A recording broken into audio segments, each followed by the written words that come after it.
Well, good morning, ladies and gentlemen, and a very warm welcome to Government House, Yarralumla. Dawa Nuna, Dawa Nunawel. I acknowledge the traditional owners of the land on which we meet, the Nunawel people, and pay my respects to their elders, past and present, emerging leaders, and all Aboriginal and Torres Strait Islanders who may be gathered here with us this morning. My name is Paul Singer and I'm the Official Secretary to the Governor-General.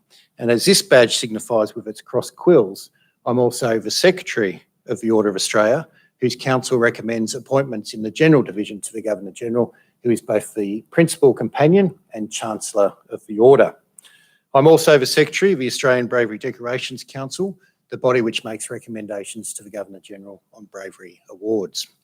Before we start the ceremony this morning, I'd like to acknowledge among our distinguished guests, Commodore Nicole Curtis, representing the Chief of Navy, Major General Paul Kenny, representing the Chief of Army, Air Commodore Andrew Elverson, representing the Chief of Air Force, Mr Peter Woolcott, Australian Public Service Commissioner, Ms Lynn Duckham, representing the National President of the Order of Australia Association, and Mr Mark Hoskinson, representing the National President of the Australian Bravery Association. Welcome all. Notwithstanding the challenges presented by the pandemic, we are delighted to be able to proceed with these investitures here at Government House in a COVID-safe manner. We are grateful for your understanding of and compliance with the measures that we've put in place to ensure that these investitures can proceed. The Australian Honours and Awards system provides a wonderful mechanism through which we as a nation can recognise and celebrate ordinary people who do extraordinary things. Since its inception in 1975, almost 400,000 people have been recognised for their meritorious, bravery, military or national service. The Order of Australia is the principal means of recognising outstanding service, and it's important to note that nominations come from all parts of the community. Anyone can nominate. Today is a special day, not only for the recipients, but also for their families, their friends and the communities. Today, when we celebrate a diverse range of impressive achievements and service. As staff at Government House, my colleagues and I are privileged to play a small part in the recognition and celebration of that achievement. I hope that we can make this morning a day that you recall with pride for a very long time to come. Shortly, I'll invite you to stand as Their Excellencies the Governor-General and Mrs Hurley enter the room, and then please remain standing for the singing of the Australian National Anthem. The investiture will then begin in the order listed in your programs. After I read their names and citations, the recipients will enter the room from the doorway on my right, and after they've been invested by the Governor-General, will leave by the centre aisle to take up their seats at the back of the room. And at this point, you might like to show your appreciation with a short applause. At the conclusion of the investiture ceremony, the Governor-General will say a few words, and then we'll invite recipients to join with Her Excellencies out on the state entrance for an official photograph. At this point, we just invite guests to remain briefly in the room until Their Excellencies and the recipients have departed, and then you'll be invited to proceed into the dining room where morning tea and refreshments will be served, and Their Excellencies and recipients will join you after photographs have been taken. So ladies and gentlemen, please, again, enjoy this very special occasion, relax, and shortly we'll be inviting you to stand for the arrival of Her Excellencies the Governor-General and Mrs Hurley. Ladies and gentlemen, would you please stand for the arrival of Her Excellencies the Governor-General of the Commonwealth of Australia and Mrs Linda Hurley, and remain standing for the singing of the Australian National Anthem.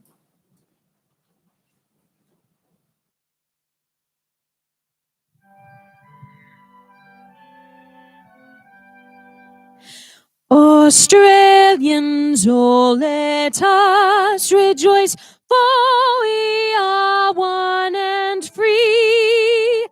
We've golden soil and wealth for toil. Our home is girt by sea. Our land abounds in nature's gifts of beauty, rich and rare. In history's page, let every stage advance Australia fair. In joyful strains, then let us sing, advance Australia fair. Thank you, ladies and gentlemen. Please be seated.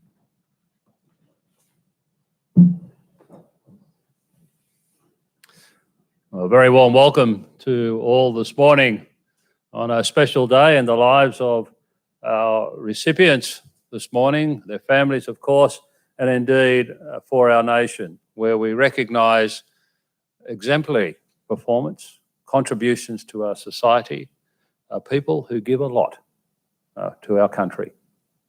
I begin by acknowledging that Government House here at Yarralumla sits on the land of the Ngunnawal people.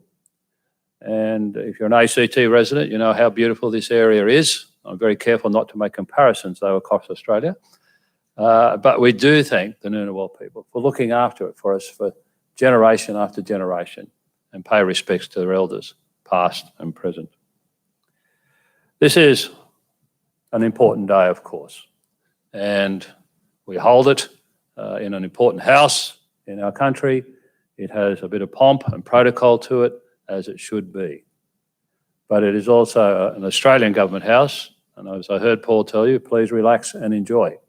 You can breathe, smile, and applaud at the appropriate occasion. This is your day where we recognise your family members. What you'll see today with the 15 recipients this morning is a glimpse of the breadth of achievements and contributions made across our country. Today we have quite a number of military personnel, but also those from our general civilian community. I want you to take note of the diversity of awards that are presented and achievements, because at the conclusion of today's ceremony, I'm going to give you some homework. The children didn't expect that, but that is on the cards after the ceremony is concluded. But more to that later. But I particularly thank family members that are with us today. I know that the achievements that we are going to recognise today cannot be done without family support. So we really are very grateful that you could be here with your family member today. Another important aspect of our award system here in Australia, and I think perhaps a unique system, a part of the system, is that it is a bottom-up system. That is, people are nominated by their peers in the community. Ours is not a system where someone in authority in Canberra or a state capital reaches down and says that someone is doing a good job, we shall give them a medal. Everyone here is being recognised by their peers. That's why it's so important that people nominate. And there's a hint to your homework later on. So keep a note of the range of activities. It is, as I say, a formal day, but an enjoyable day, but most importantly, a day where we pay tribute to Australians who have made a significant contribution to our country, and we should all rejoice in that. I shall now commence the formal investiture ceremony. Thank you.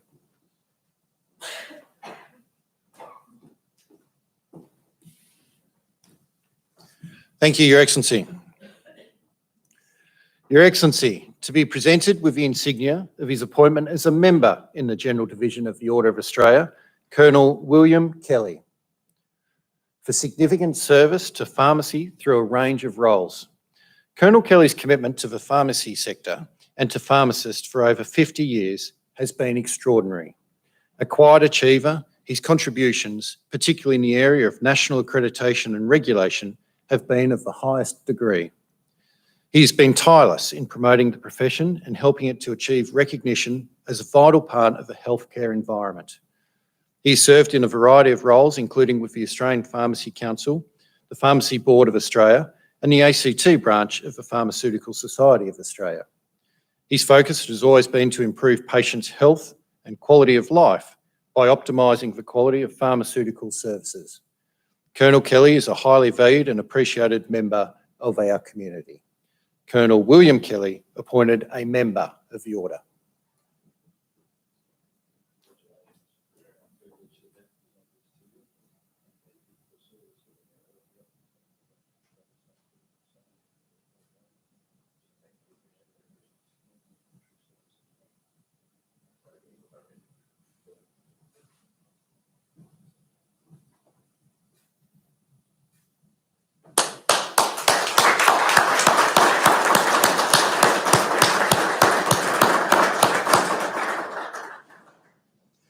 Appointed a member in the General Division, Mrs. Soteria Liangas, for significant service to the community through philanthropic support initiatives.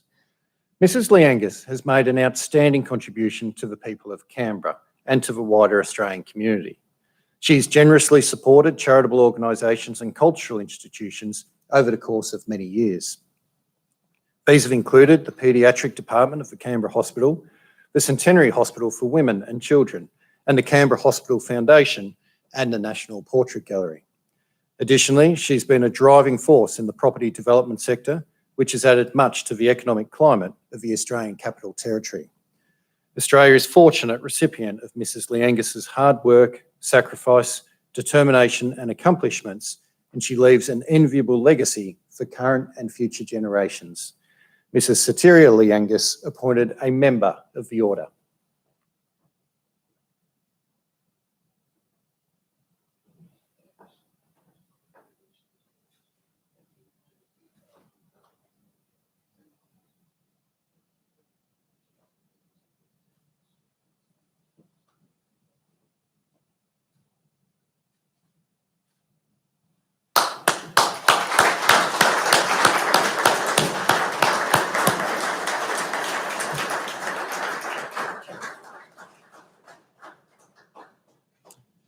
Appointed a member in the Military Division, Group Captain Angus Porter, for exceptional service in air combat operations management, organisational development and the strategic planning for the Australian Defence Force.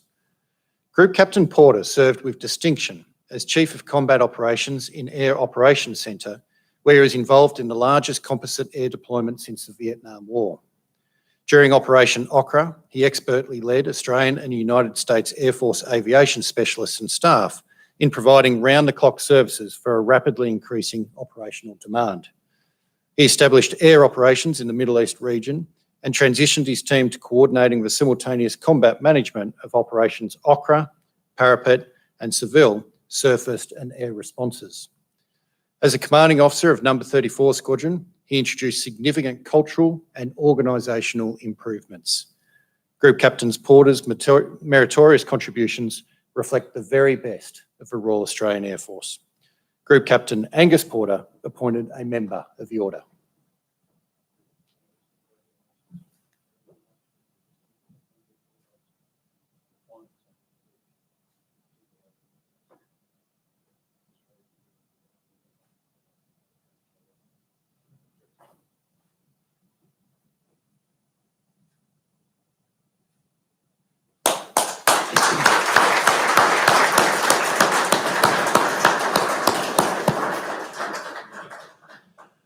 Awarded the Medal of the Order in the General Division, Mr. Kelvin Bruton, for service to basketball as a player and coach.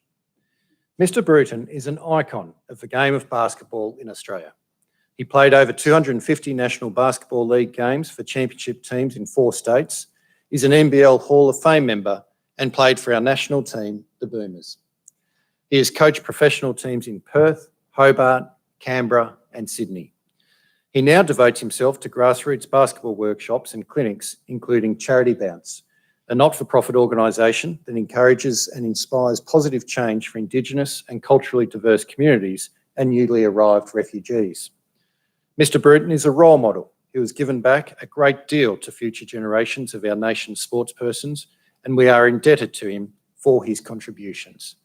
Mr. Kelvin Bruton, awarded the Medal of the Order.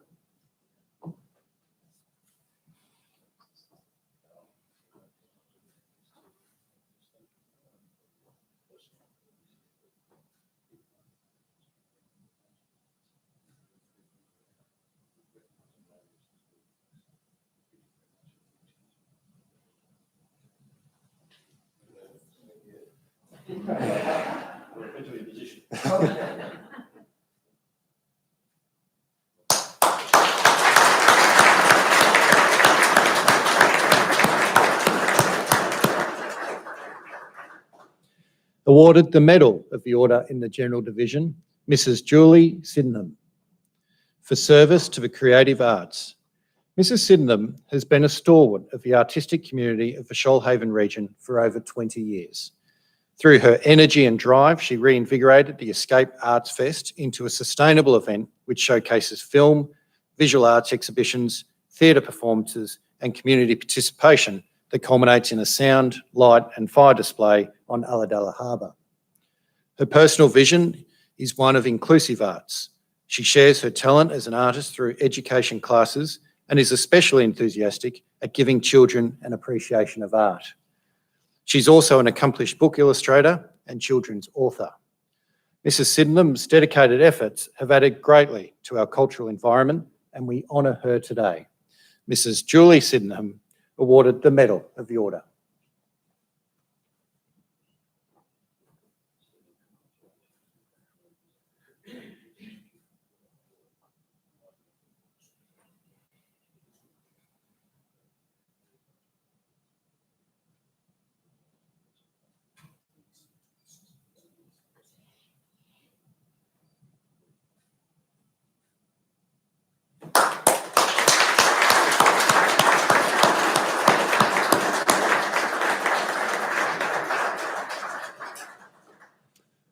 Awarded the Medal of the Order in the General Division, Mr. Roger Wainwright, for service to veterans.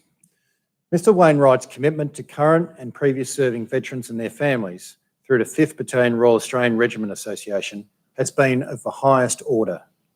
He has led the association through the historical and organisational milestones, including the 40th and 50th commemorations of the Battle of Bin Ba. Additionally, he's coordinated the development of 2 historical publications on the 5th Battalion's deployments to Vietnam. Mr. Wainwright has also been involved in the Korea Missing in Action Identification and Recovery Project, performing his duties most admirably in keeping with the regiment's motto of "We leave nobody behind." Mr. Roger Wainwright, awarded the Medal of the Order.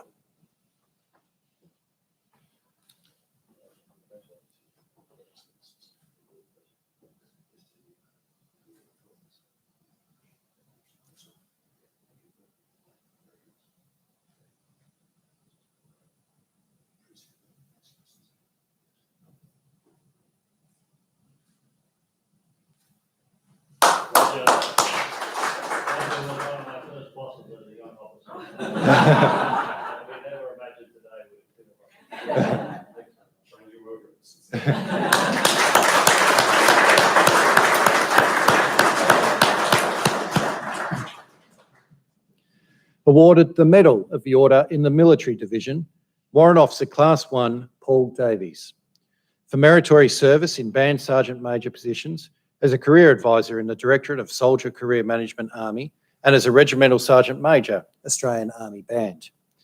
Warrant Officer Davies' service includes 3 terms as the Band Sergeant Major of 3 of Australia's highest profile military bands. His leadership, training and mentoring contributed to the success of several deployments of the bands to operational theatres and in support of the centenary of Anzac. As the Australian Army Band Career Advisor, he transformed the career opportunities and developmental pathway for Army musicians. His application of contemporary technologies has ensured the band is contemporary, confident and safe. Warrant Officer Davies' efforts and achievements have left a lasting and positive legacy. Warrant Officer Class 1 Paul Davies, awarded the Medal of the Order.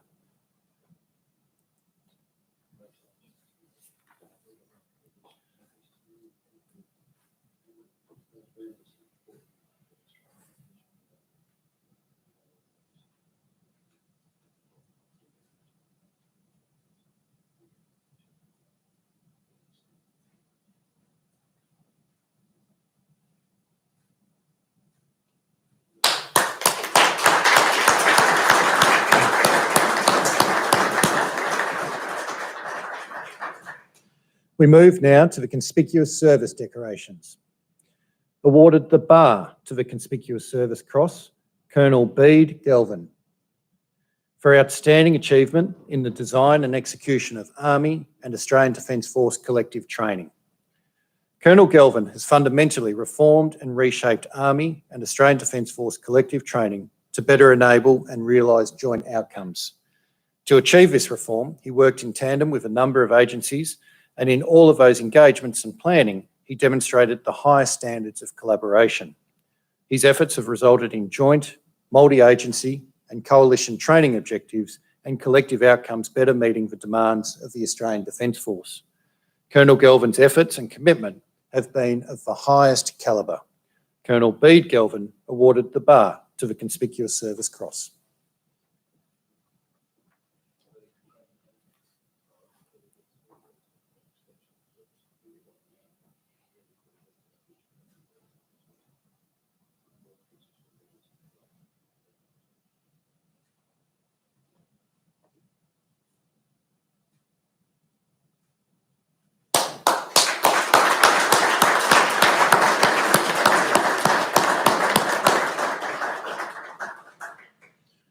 Awarded the Conspicuous Service Cross, Commander Bronwyn Ferrier, for outstanding achievement as Director Logistics, Headquarters Forces Command. Commander Ferrier is at the forefront of improving Navy's workplace in the areas of occupational and environmental hazards management. She used her extensive knowledge and experience to analyse Navy's occupational hygiene capability and created a set of competencies to develop a specialty workforce. Her team building and motivational ability enables her to motivate and readily harness support from others in solving problems. She's contributed directly to the development and improvement of the Navy safety management system. Commander Ferrier's dedication to the safety of our Navy's personnel is most worthy of our recognition. Commander Bronwyn Ferrier awarded the Conspicuous Service Cross.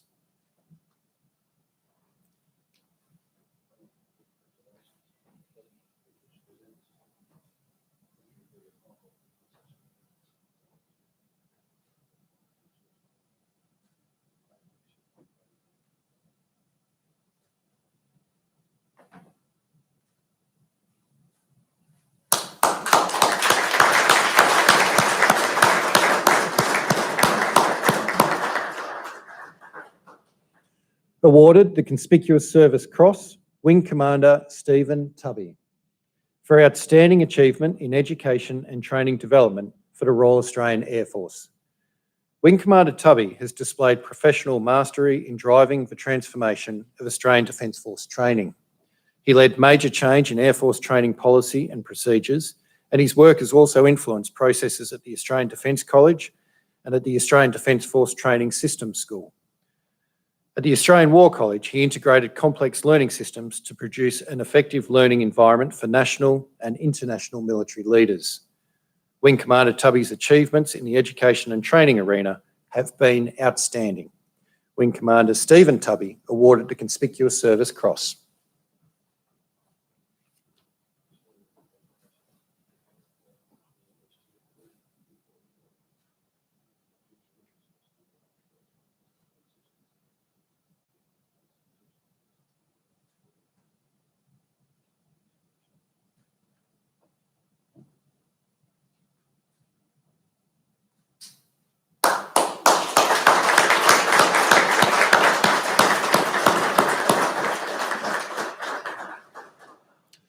Awarded the Conspicuous Service Medal, Sergeant Paul Knox, for meritorious achievement as an intelligence analyst supporting the design of a future training and exercise environment for the Army.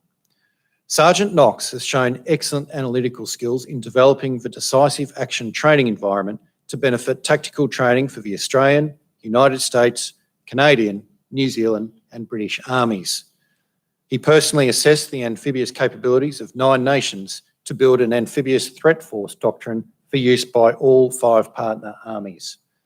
His ability to understand and assess geographic and threat profiles saw him being requested for extended secondments to the United States Army to lead one of the coalition analytical teams. Sergeant Knox's accomplishments have shown an outstanding level of achievement that epitomises Army's values. Sergeant Paul Knox awarded the Conspicuous Service Medal.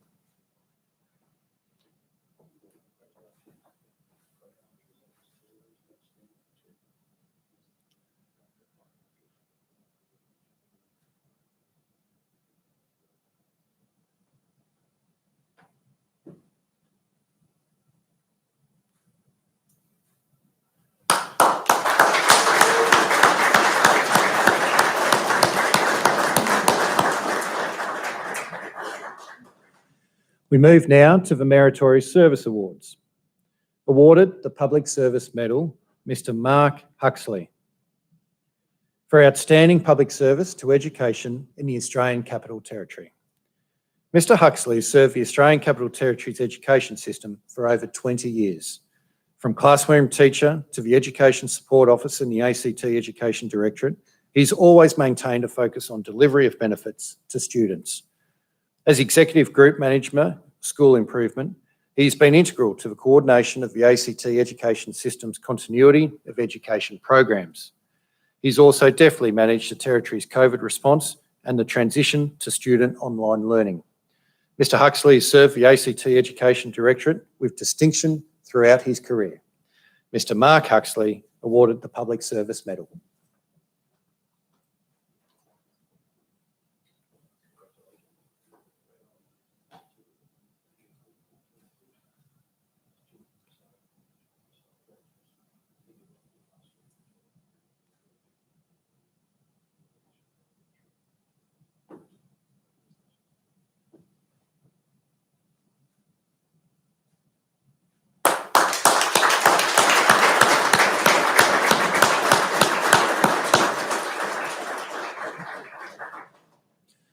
We move now to the Australian Bravery Decorations.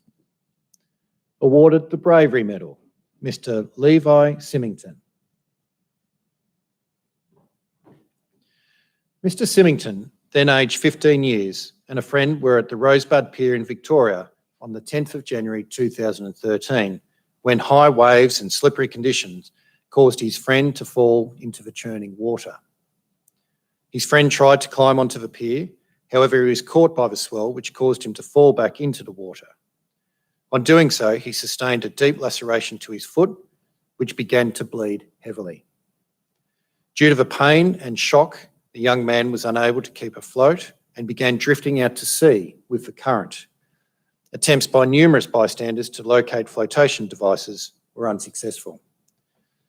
Without hesitation, Mr. Symington jumped into the water and, despite the treacherous conditions, began to swim towards his injured friend, who was now 30 metres beyond the pier. When he reached him, Mr. Symington kept his friend afloat and paddled back to the pier. They were unable to climb up onto the pier, so Mr. Symington swam his friend against the tide towards the shore, about 250 metres away. He kept his injured friend afloat until they reached a sandbar. Mr. Symington wrapped his shirt around his friend's foot and carried him on his back through waist-deep water until they reached the shore. For his actions, Mr. Symington is recognised with the award of the Bravery Medal.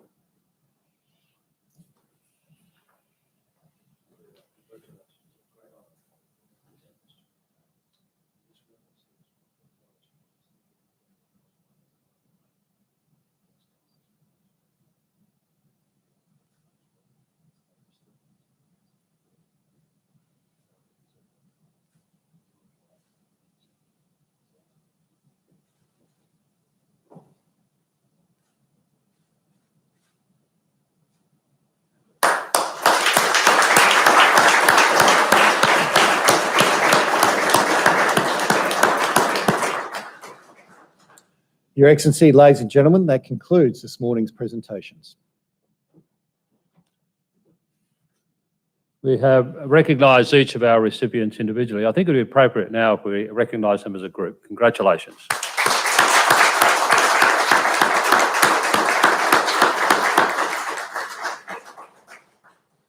Well, from basketball to events management, to philanthropy, to bravery, to service in uniform, we have a small glimpse of the range of activities that people are recognised for under the Order of Australia scheme and the attendant orders with it. Your homework, back in your home area, you know people exactly like that who should be recognised. We need you to nominate. Remember, this is your system. Without nominations, people cannot be recognised. 2 comments I would make about diversity. We are still underrepresented by women in the order each year. The number of women represented has significantly grown, and it continues to grow, but we can do better. And secondly, it is not diverse in that we have insufficient number of Indigenous Australians or Australians who arrive from different cultural backgrounds recognised in our Orders of Australia system. So it is in your hands. I'm working on it, my staff are working on it. We need you to nominate. And who knows, in a year or two, I might mark your homework as someone walks through that door. So please, nominate. Paul will give you a bit more detail on that in a moment. But thank you. And again, thank you to the families. We really appreciate the support that you provide for each and every one of the recipients. We know it's not done alone. So congratulations all. Linda and I look forward to meeting you now as we conclude the formal ceremony with your families and enjoying this very special occasion. Thank you.